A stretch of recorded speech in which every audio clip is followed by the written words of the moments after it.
Just focus on your breath. It is the universal starting line for almost every meditation practice on the planet.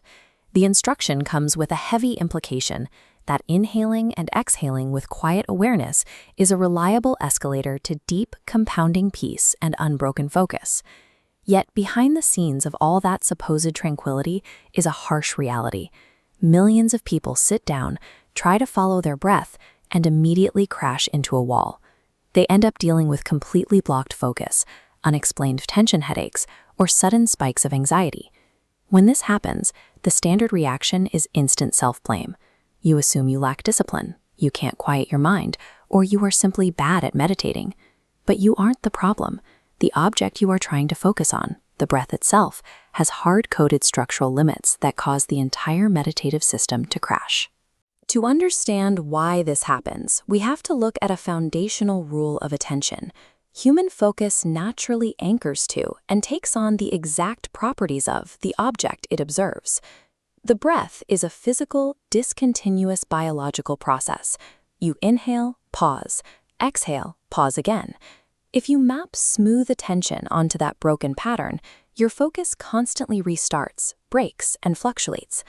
This rhythmic fluctuation physically rejects deeper, highly stable states of absorption. The continuous stillness required for those deep states just isn't there. Tying your focus to a discontinuous biological rhythm creates an inescapable structural ceiling. It permanently caps how deep your meditation can actually go. This structural mismatch is exacerbated by the way the brain interacts with the autonomic nervous system, the biological autopilot that typically manages your breathing. When you direct intense conscious attention toward an automatic process, you override and disrupt that autopilot. This creates a physiological conflict based on a simple principle. Where attention goes, physical tension inevitably follows. As you focus, the muscles in the airway tighten, your breathing becomes labored and unnatural, and the steady flow of oxygen is disrupted.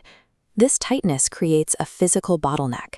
Because the body cannot release this accumulating tension downward through a relaxed, natural breath, the pressure has only one direction to move. It migrates upward. This upward surge of internal pressure results in the specific physical symptoms many practitioners complain about: intense forehead pressure, unexplained headaches, and a sense of internal imbalance. The effort to relax via the breath ironically transforms a passive biological function into a source of active physical stress. If you push past the tension, you eventually hit the extreme end stage of breath focus. As you concentrate, your breathing often becomes incredibly subtle. It grows faint, and sometimes it temporarily pauses altogether. Your subconscious survival brain constantly monitors your oxygen levels. When it detects this sudden, prolonged drop in oxygen intake, it trips an instant alarm. The primitive brain asks one very specific, panicked question: am I dying? That question triggers an immediate psychological crash. The practitioner experiences intense fear, vivid and destabilizing internal imagery, and the complete shattering of calm. Pushing breath focus to its extreme limits triggers the body's most violent survival alarms. It is an incredibly jarring experience, and it is exactly why so many people quit the practice permanently out of fear. Look back at your own history with meditation. If you have struggled, consider those struggles through the lens of these mechanical and biological failures. Hitting a wall, developing a sharp headache, or feeling a sudden rush of panic during a sit is highly predictable biology. It is not a personal lack of spiritual discipline. The breath functions as a biological tool with strict, built-in limits, rather than a boundless path to enlightenment. Recognizing these hazards changes the entire equation. It frees you from the heavy guilt and frustration of feeling like you are permanently stuck at a ceiling you can't even see. But this leaves us with a massive problem. If breath meditation inherently contains inescapable structural limits and severe physiological risks, how is it actually supposed to be used?